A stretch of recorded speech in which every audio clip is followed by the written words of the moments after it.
What up, Christopherson? This is your boy D. Christoph Lee, and welcome to today's inaugural episode of the Christoph Lee Show. It is episode 1, and I can finally got the show up. Thank God, I've been waiting to do this for such a long time. But let me introduce myself. I am Christopher Lee, aka Christoph, and that's Christofflee, Christoph Lee, and I am upcoming TV personality that likes to talk to people and show off RVA. And it's been a long time coming with this show, but and I wanted to start off with this opening monologue and say that Black Lives Matter, and Black women matter, and Black everything matters, and also we should socially distance, and we should be washing our hands. Well, of course, even before the pandemic, we should have been washing our hands, of course.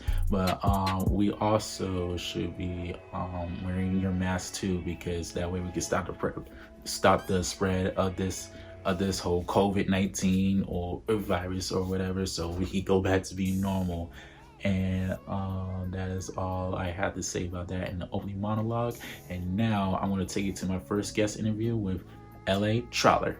What up, guys? It's your boy D. Christoph Lee, and today, as my guest again, this is my boy Larry, or as he's known as L.A. Trotter. He's got something special coming up, and why don't you tell us about it?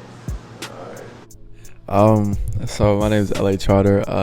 I'm the founder of Trot Media, and the first project under Trot Media, and just introducing the world to Trot Media and different artists I have under Trot Media is Richmond Roulette, and that's the documentary and compilation tape, and just it's a movement. So yeah, Richmond Roulette is pretty much me taking different artists from the Richmond area and putting them all into one studio, kind of like the Dreamville sessions with J. Cole, but all of us are just from Richmond, and we just locked in for like 3 days. And it's just been a journey, bro. It's been hectic. It's been crazy, but it's definitely something big I want to do for the city, and I think it's gonna be dope. The documentary, I have it on my phone. I wish I could show you right now, but you gotta wait till October the 3rd to see that. And yeah, it's dope, bro. It's dope. It's gonna be something. I can't wait to see. Can't wait to see it, because he's got some very dope artists that he has found, and some of them that he manages, some of them that I know. And it's gonna be very dope. It's gonna be good for the city. Is this for Richmond and Petersburg, or is this just for Richmond? So I like Richmond is kind of like the central location of everything, so that's why I called it Richmond Roulette. And I know Richmond is the cap city, like it's the capital. So I just wanted to, I don't know, I wanted to do something for Richmond, because I know you tell somebody you're from Petersburg or Midlothian, they're like, where's that? You're just like, wow, fuck it, I'm from Richmond. Yeah.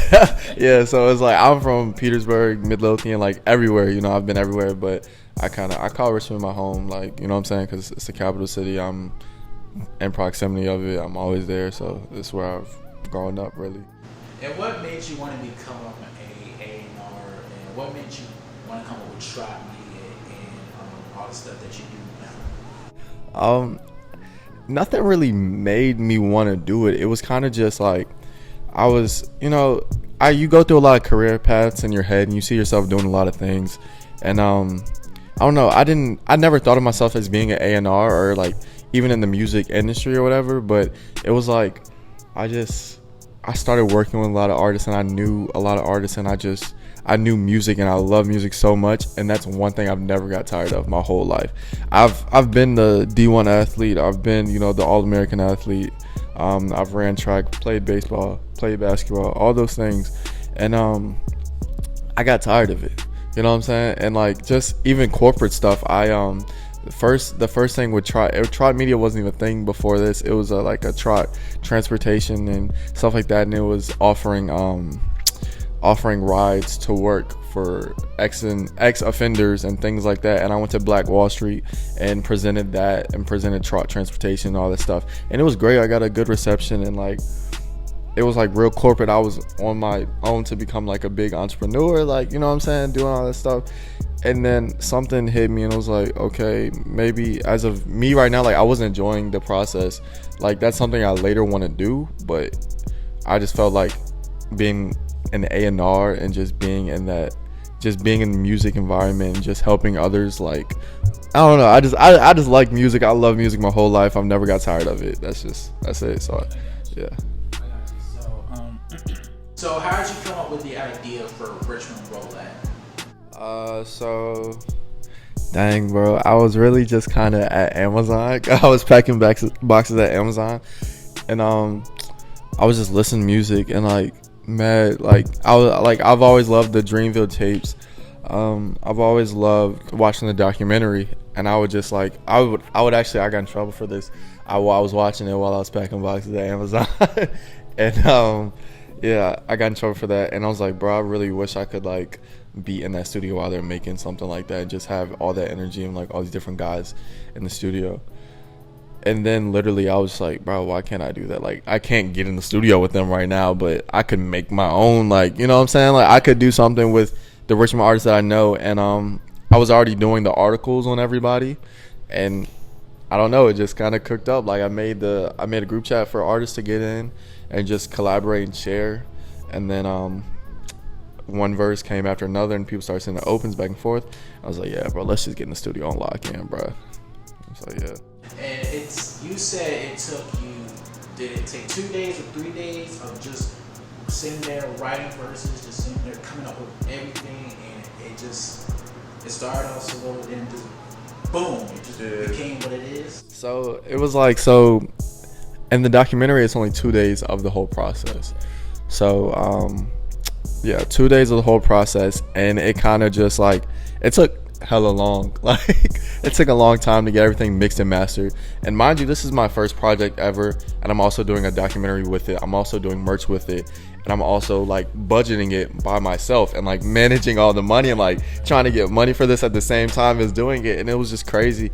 And then like it took 2 days, but there's so much more that was behind it. It's been like a 3 months process. We recorded maybe, I think, July 2nd, July 3rd. And we've been still doing stuff for this, and it's like September 14th, and the documentary comes out October 3rd, and then the album October 8th. So you said July, August, September, so that's a 3 whole month process. So for all you that tell artists that they should be dropping music, it takes a very long time to make some music.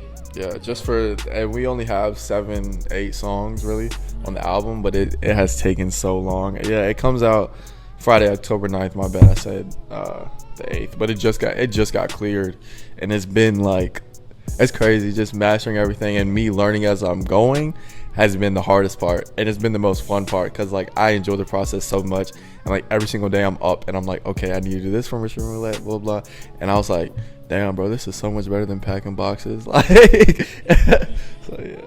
So like, can you give us a little sneak peek of who's gonna be on there, or like which artists that you manage?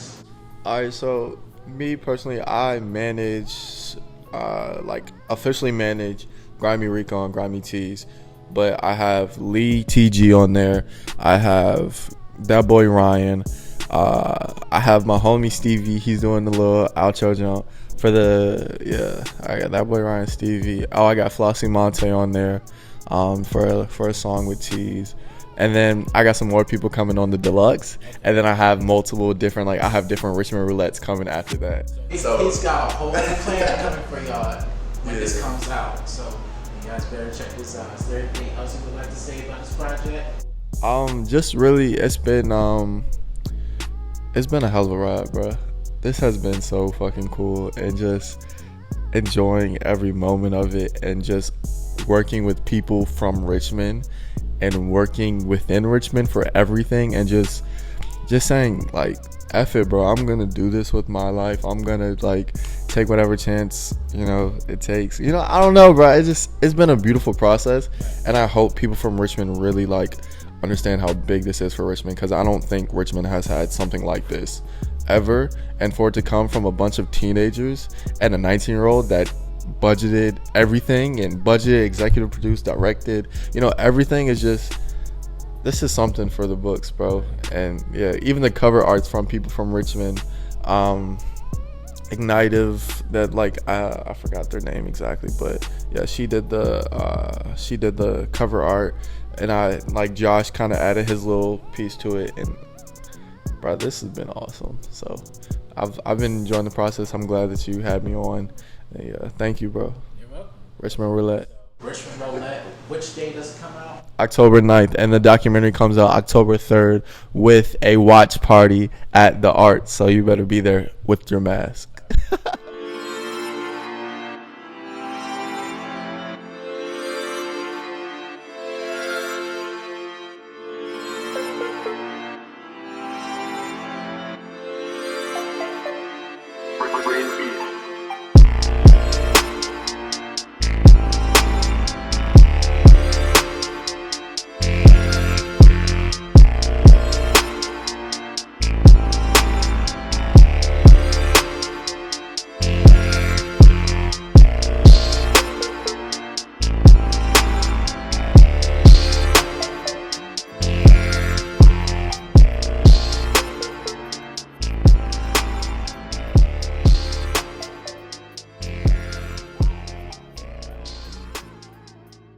What up, Christophers? It's your boy D. Christoph Lee. And are you looking for a shoe plug?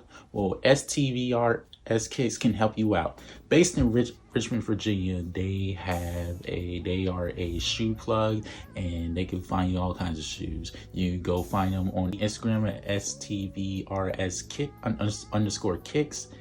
And they got all kinds of shoes. You just go to their Instagram, you can find everything that you need. This is your boy D. Christoph Lee, and back to our regular scheduled program. All right, guys, we are back, and I did this little public interview thing where I asked people about Black love, because I saw that most people think that Black love is rooted in struggle and toxicity, and I am not one that's in that crowd, because I feel like Black love should be healthy and flourish, and that we don't see a lot of common Black love that's positive in a good light in the media, like with some Tyler Perry movies, or like, you remember the old school Black movies like Love and Basketball, Waiting to Exhale, all the classic Black movies that you can think of. It always seems like Black love is really in toxicity and it's not healthy, but I wanted to change the narrative, and I wanted to talk to everyday people and see what they think about Black love. So here goes this interview. Hello guys, this is the Christoph Lee, and today we are going to be talking about Black love, because I feel like the narrative around Black love is that we should be struggling, or that there's always and should be infidelity or a challenge in a relationship, and I feel like that's not what should be happening in Black love. And I'm going to go around and ask couples and singles what Black love should look like.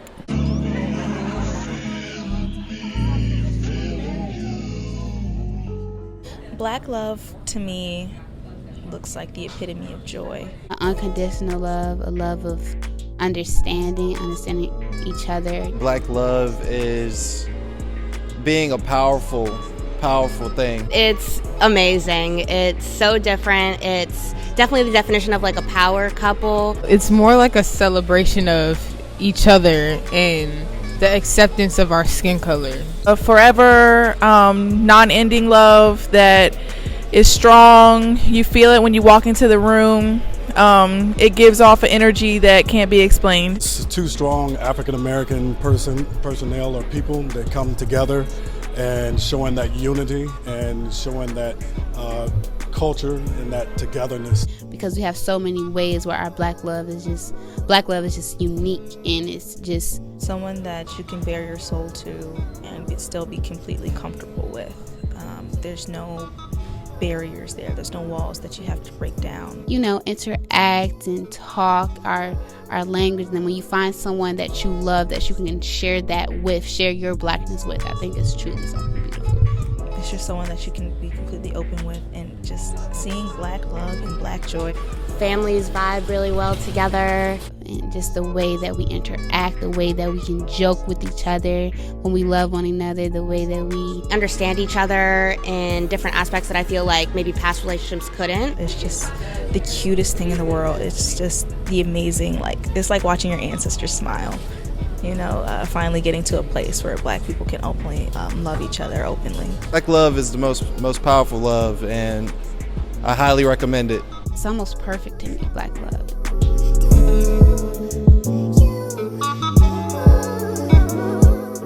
For sure. I feel like the media and movies really focus on powerful white couples, and I feel like they've really been doing that for like the longest time. No, I definitely think the media emphasizes struggle. You know, they romanticize that struggle. I think that every storyline that I've ever seen on any media outlet, paper or movie, there's always some storyline of a Black relationship having a struggle. You know how everything's getting remade? I feel like those are a genre of movies that aren't getting remade right now. We would support more things if it showed the better side of Black relationships as well. All like cute movies that you see on like Netflix, it's just like white on white couple, and it's not really showing like powerful Black couples. Well, we don't really have normal like coming of age and having a crush and liking somebody movies. And like that's what, you know, the next generation's looking at. It's just like when like a little girl looks at like a white Barbie doll and they're like, so this is what is like a definition of beautiful is, like this is what a definition of like a good relationship is. It's like, no, like this is what a definition of like a good relationship is. So Yes, well spoken. thanks, babe. Oh, absolutely. You know, in media, they most of the time show those couples that's like argumentative, like some of those reality shows. I think you see too much of that and not those loving couples. You know, we have a few examples, and, you know, you can think of a few couples that like stayed together, like Denzel, you know, and his wife, and you see of course the Jay-Z and Beyonce, but you see more people going outside of their race than showing that togetherness within the race. And I think that is something that is really missing in media, and I think it needs to be portrayed more. You can even see where they do like the NFL drafts and NBA drafts, and you see that type of things, and they pan the camera, and you rarely see that Black on Black couple, you know, love. And I think it's something that needs to be brought into the media light to show that yes, Black couples are, you know, something to be admired and to aspire to be with, because a Black woman is a strong woman and they're very supportive. So yeah, I think they definitely need to show more of that. A lot of like Black movies and stuff, like you were saying, it's always like the man or like the woman cheating whenever it's like a Black relationship, and then people are starting to think that's the norm. Like people, like even like couples and like young kids are like, oh, so it's normal for like a husband to cheat on a wife, for them to have multiple mistresses, and like that's not the case. Like that's not normal. That's not how things are supposed to be. Yeah, I definitely think, you know, they romanticize that struggle with Black love, and I think honestly that's because of how older generations were brought up. You know, it was a standard that they had back then: husband work, wife cook and clean, stay home. And I think it started to get to that, you know, that romanticization once, you know, we wanted to change that narrative. And now it's almost like, well, you gotta, if you're gonna change the narrative, y'all gotta go through this, and this. You know what I'm saying? And I feel like it's honestly romanticized for all the wrong reasons. But there is beauty in struggle, though. There is beauty in going through tough times, but there's also lessons to be learned. And I feel like that's the most important thing that people have to realize, are the struggles that you experience with Black love is not something that's always, you know, supposed to be happening. Sometimes it can be some of the most hurtful things that you're going through with someone that you love. So I feel like, yeah, movies definitely influence it. And I don't like it at all, actually, because I just feel like it puts the wrong narrative on what Black love is and what Black love could be in Black relationships. But I also see that as a perspective because it's true. You know, we can't have, well, we don't really have normal like coming of age and having a crush and liking somebody movies, there's so many more steps to being Black than just like being in love. You know, there's so many other factors that we have to deal into our lives just because our skin tone. So I think the media definitely emphasizes it. That's what they focus on. But there's so many beautiful and peaceful things about Black love that they don't focus on. And I think that's partly on us because we need to fight to get those stories told.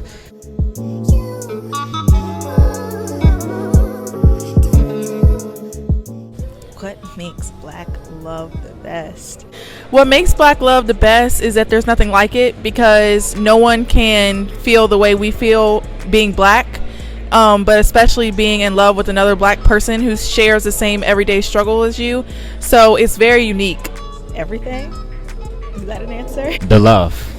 The love part. It's unconditional. It being actually love. Black love is amazing, down to the getting matching do-rags and bonnets to staying together until you're super old and watching like your grandkids run around and having, you know, certain rights and freedoms that you didn't have. I just think it's beautiful. Being able to love someone just like you. Black love is just the support, man. It's nothing like having, you know, that backbone, you know, of a strong woman, and it's not a woman that's behind the Black male, is the woman beside. They work as a team, you know, together.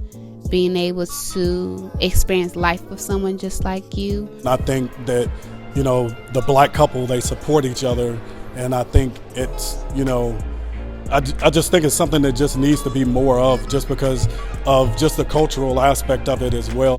You know, that relatability, that those cultural similarities. That I think they bring a togetherness like no other, you know, can. And I think that overall, like I said, it's just, I can't say enough that our Black women get, you know, looked at as bad or negative, you know, of having attitudes and that type of thing. And that's, you know, not the truth. Is I think that a Black woman is, you know, is someone that has been taking a lot of negativity in the media, but a lot of the different cultures, they take off of what Black women do. So I just think that nucleus of, you know, Black male showing that bringing together as a family, as one unit, I think is a beautiful thing. It's the going to, you know, your significant other's house and it's like, oh, it's a second home.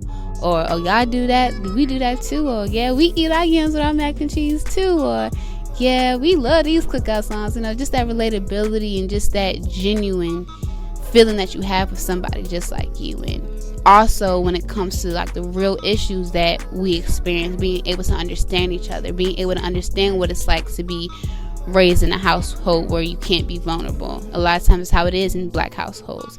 Being able to relate to the discrimination that we face and understanding why we have to protect each other, why we have to say we love each other, why we have to hold each other a little bit longer when we hug. You know, I feel like that's what makes Black love so pure and so beautiful and the greatest. So that's why it's the best.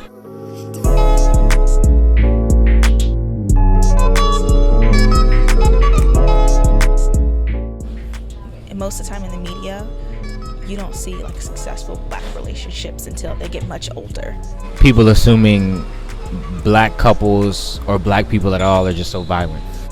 I want to say the womanization of Black men. That's what I want to say. I want to change that, because a lot of Black guys with like strong builds or even that look muscular, like certain women tend to feel fear because they think they're going to do something to them. And that's not always the case, or the person's personality. Also on social media, they're like glorifying the interracial couples, and you don't really see much Black on Black couples that, what you say, go viral. And you know, they try to make it a trend to be that white girl, Black dude mainly. I feel like we also recognize our privilege in this as well. I feel like people just think like privilege is just like from white people, but like when it comes to like colorism, like we notice it too. And it's something that I feel like isn't talked about as much as it should be, especially with couples and stuff.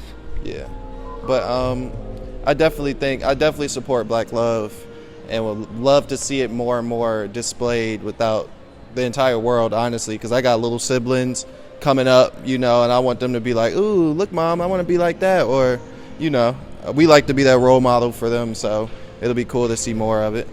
And I think I want to change that. Show young black kids that they can fall in love and fall out of love and fall in love multiple times. That you gotta go through the absolute worst before you can be loved properly.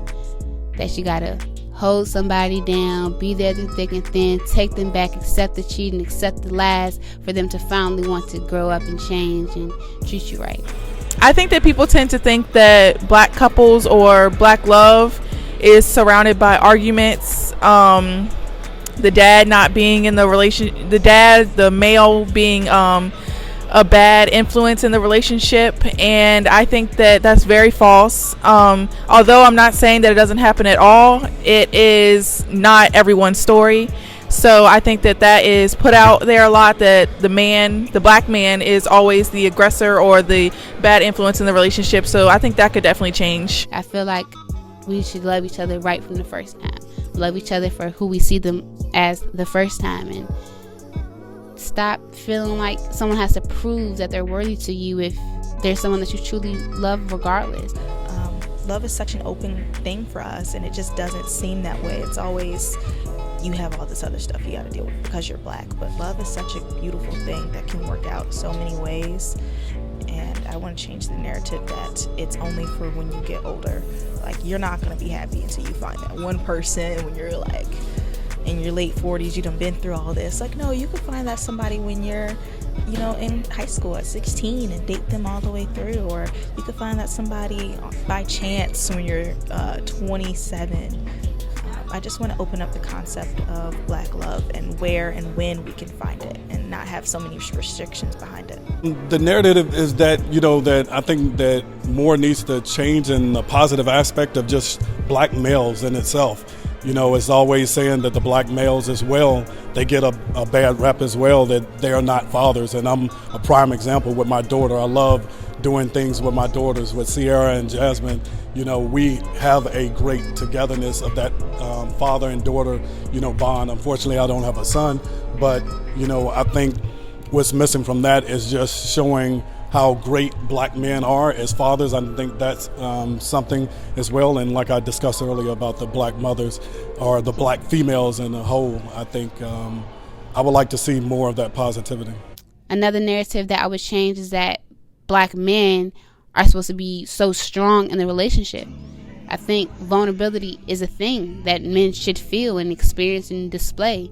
Your emotional intelligence is one of the key factors in making a long-lasting relationship, and especially in black love. So I want men to be vulnerable. I want men to speak on their emotions and not be judged for it, not be put down for it, and how that can help men be better and stronger emotionally instead of just being strong physically in the things that they're quote-unquote supposed to do. Now that we got that out the way, I wanted to transition to a segment called Christoph Going Off. Basically, I am just putting on a rant and what I feel like on this platform, what needs to be talked about. And today's first Christoph Going Off is that black women matter, because of course black women matter, because that's where we black men come from, and actually that's where all of humanity comes from, because we were the first people here, and science has proven that black people were here first. And I think that we need to be protecting our black women more. We need to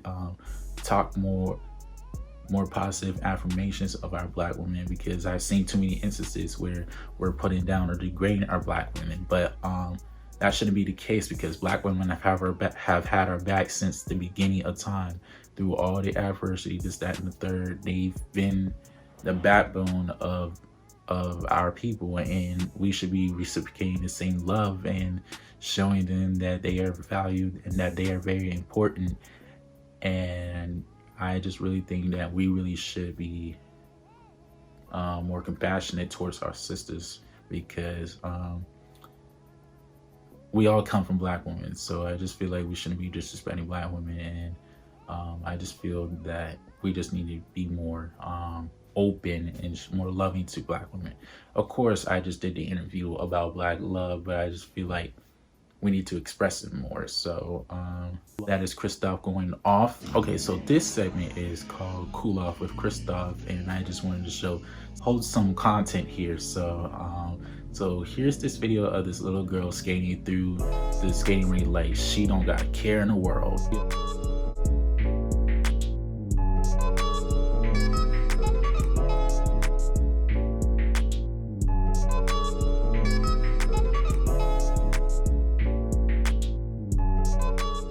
I wish I could be as carefree as her. Now, for my second guest for today's episode, her name is Kira Asante, and she has a spa that's based in Richmond, Virginia, and she's going to tell you all about it in this interview. What up, Christophers? It's your boy D. Christoph Lee, and for today's first guest of the show, the Christoph Lee Show, her name is Kira Asante. She is the manager of Utopia Spa, based right here in Richmond. And how are you today? I'm good. How are you doing? I'm good. So I've seen you have the hustler mentality, because I've seen you work at Champs before, and then you also done modeling, you've done a bunch of other stuff. So where do you get this mentality from? Well, growing up, I'm from Louisa County, Virginia, and I'm from South Hill, Virginia. It's very country, very rural. So I didn't have a lot growing up. All I had was Walmart. I shopped at Kmart.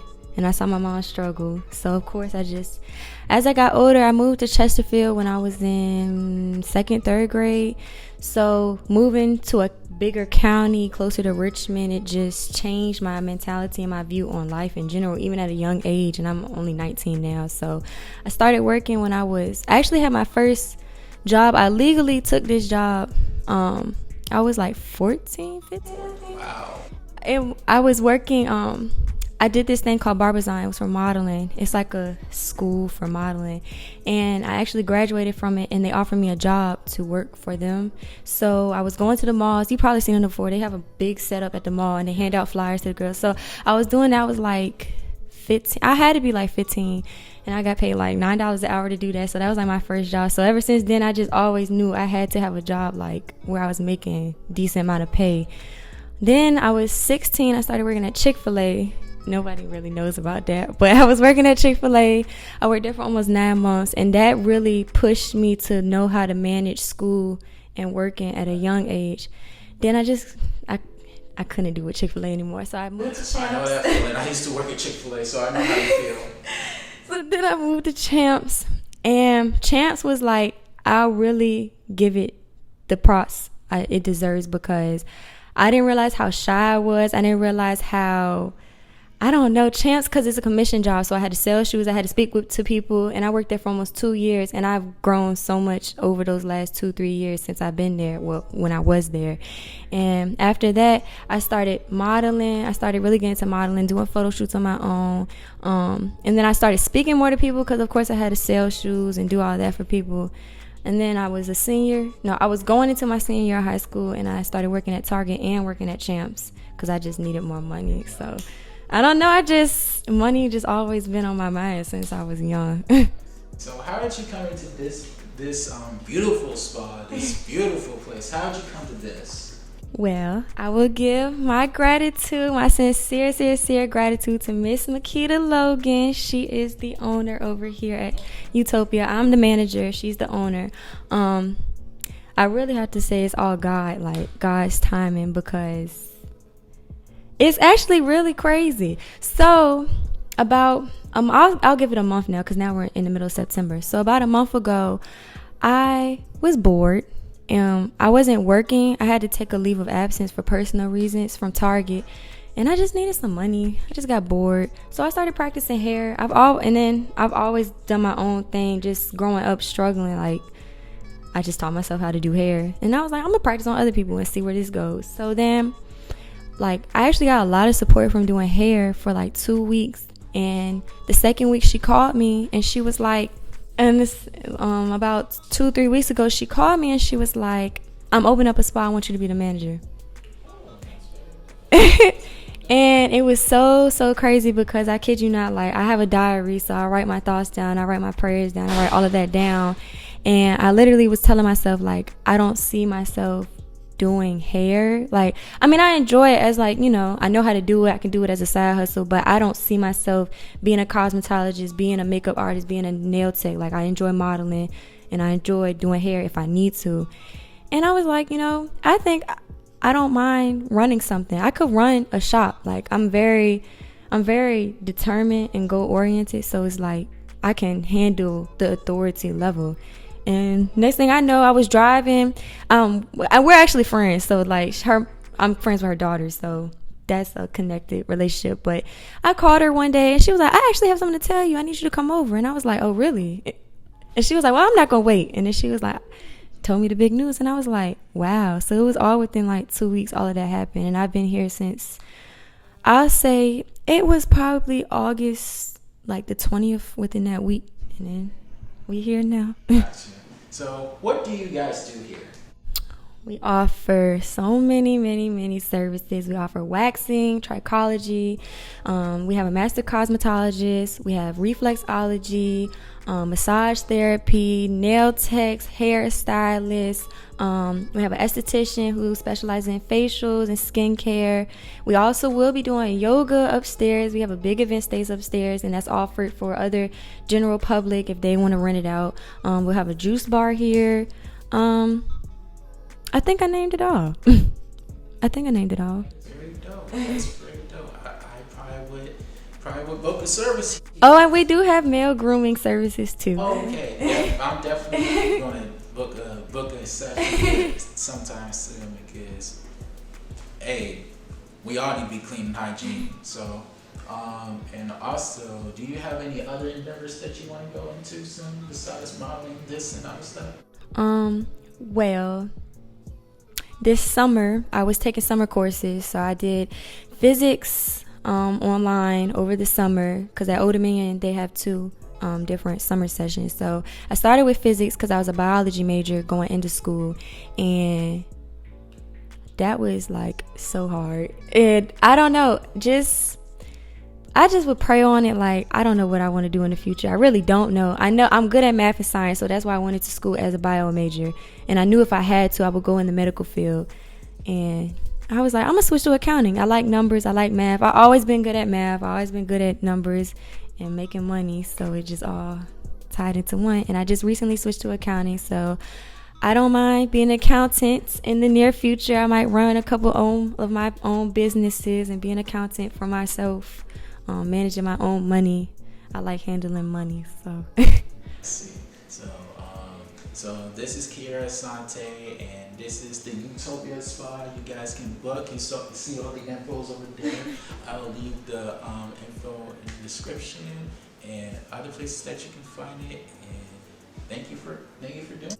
And thank you for coming out and seeing me in the spa. I'm so excited. I can't wait for everybody to stop by and see us. We have so much in store, so much to offer you all. And if you're looking for a job, hit me up. My name is Kiera Asante on Instagram, KIARA ASANTE. And I will respond to you, so don't think I won't, because I will.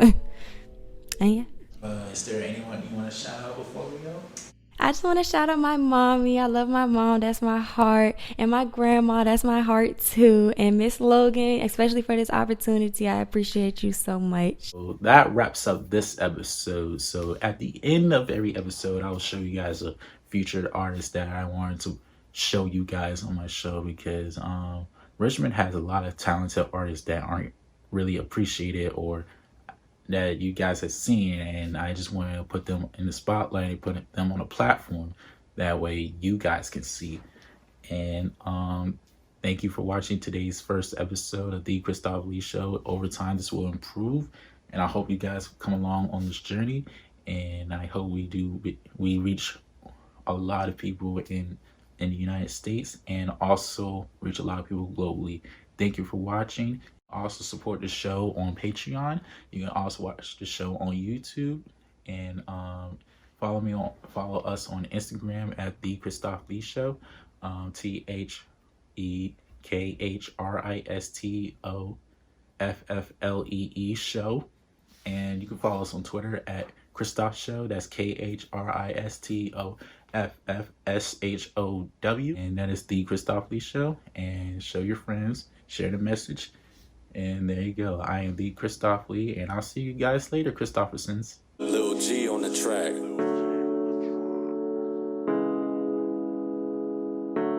He said my cookie crumble tastes so sweet like sugar honey. Got a hottie little body from the East Coast, she get naughty. She a freak who drink Bacardi. And her friends, they dance to party. On the weekend, she's exotic. Oh my gosh, she's bad bitch status. She'll look kind, yeah, she's dramatic. Gotta group the colors, counting pills like an addict. Make a nigga tap, I'll have it sweating like a Pepsi. Swear we best friends, but the bitch never met me. But if she want relations, tell her she can eat the. I'm on.